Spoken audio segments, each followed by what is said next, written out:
ओम नमो भगवते वासुदेवाय नमः। स्वागत है आप सभी का मेरे यूट्यूब चैनल पर। जया एकादशी की कथा। धर्मराज युधिष्ठिर बोले कि भगवान, आपने माघ मास के कृष्ण पक्ष की सठसला एकादशी का अत्यंत सुंदर वर्णन किया था। आप स्वदेश, अंडज, उद्भिज और जरायुज चारों प्रकार के जीवों के उत्पन्न, पालन तथा नाश करने वाले हैं। आप कृपा करके माघ शुक्ल एकादशी का वर्णन कीजिए। इसका क्या नाम है, इसके व्रत की क्या विधि है और इसमें कौन से देवता का पूजन किया जाता है। भगवान श्री कृष्ण कहने लगे, हे राजन, इस एकादशी का नाम जया एकादशी है। इसका व्रत करने से मनुष्य ब्रह्म इत्यादि पापों से छूटकर मोक्ष को प्राप्त होता है तथा इसके प्रभाव से भूत पिशाच आदि योनियों से मुक्त हो जाता है। इस व्रत को विधि पूर्वक करना चाहिए। अब मैं तुमसे पद्म पुराण में वर्णित इसकी महिमा की एक कथा कहता हूँ। देवराज इंद्र स्वर्ग में राज करते थे और अन्य सब देवतागण सुखपूर्वक स्वर्ग में रहते थे। एक समय इंद्र अपनी इच्छा अनुसार नंदन वन में अप्सराओं के साथ विहार कर रहे थे और गंधर्व गान कर रहे थे। उन गंधर्वों में प्रसिद्ध पुष्पदत्त तथा उसकी कन्या पुष्पावती और चित्रसेन तथा उसकी स्त्री मलिन भी थे। मलिन का पुत्र पुष्पवान और उसका पुत्र माल्यवान भी उपस्थित थे। पुष्पवती गंधर्व कन्या माल्यवान को देखकर उस पर मोहित हो गई और माल्यवान पर काम बाण चलाने लगी।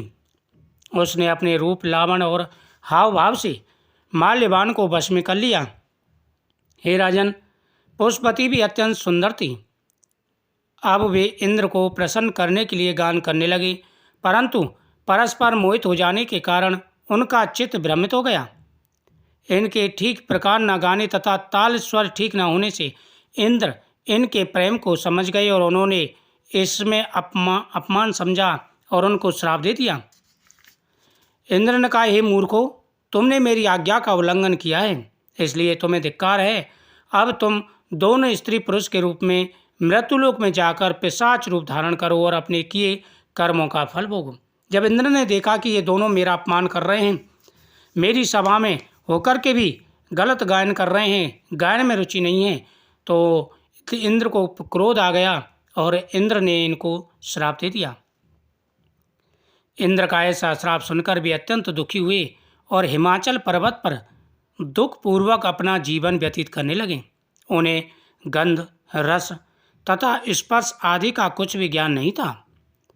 वहाँ उनको महान दुख मिल रहे थे। उन्हें एक क्षण के लिए भी निद्रा नहीं आती। हिमालय पर्वत पर अत्यंत शीत था। इससे उनके दुख का और बढ़ने का कारण था।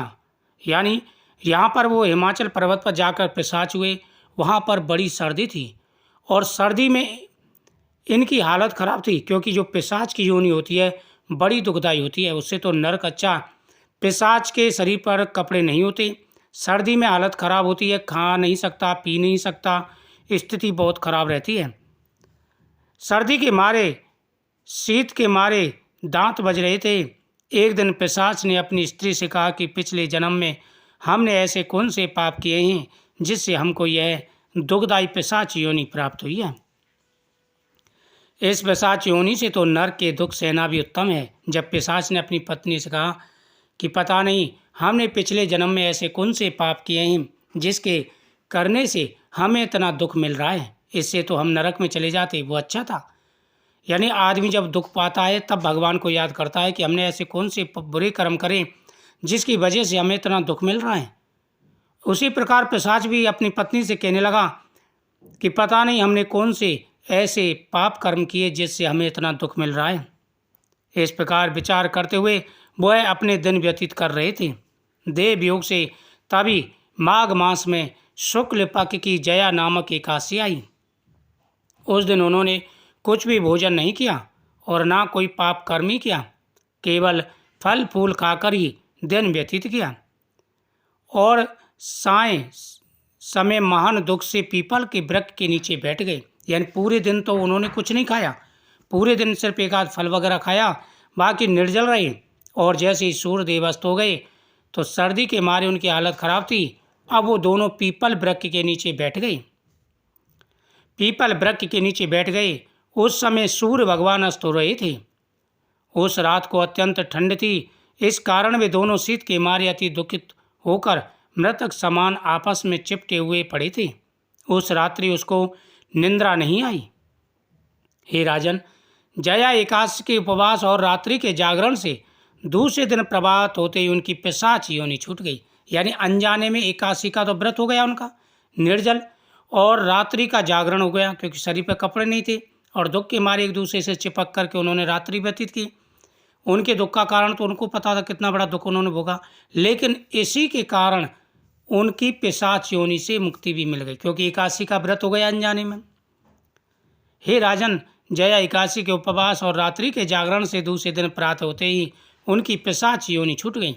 अत्यंत सुंदर गंधर्व अप्सरा की देह धारण कर सुंदर वस्त्राभूषणों से अलंकृत हो उन्होंने स्वर्गलोक को प्रस्थान किया।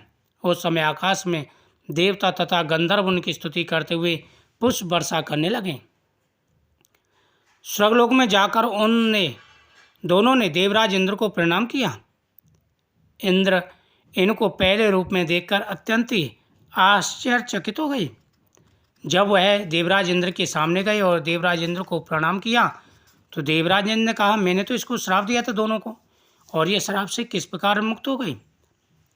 पूछने लगे कि तुमने अपनी पिशाच योनि से किस प्रकार छुटकारा पाया। अब देवराज इंद्र आश्चर्यचकित होकर के दोनों से पूछ रहे हैं कि ये बताइए कि मैंने तुम्हें पिशाच होने का श्राप दिया था और तुम दोनों को उस श्राप से मुक्ति कैसे मिली। तुमको श्राप से मुक्त किसने किया। माल्यवान बोला, हे देवेंद्र, जिस पर भगवान विष्णु की कृपा हो उसे सब कुछ प्राप्त हो जाता है। भगवान विष्णु की कृपा और जया एकादशी के व्रत के प्रभाव से ही हमारी पिशाच देह छूटी है।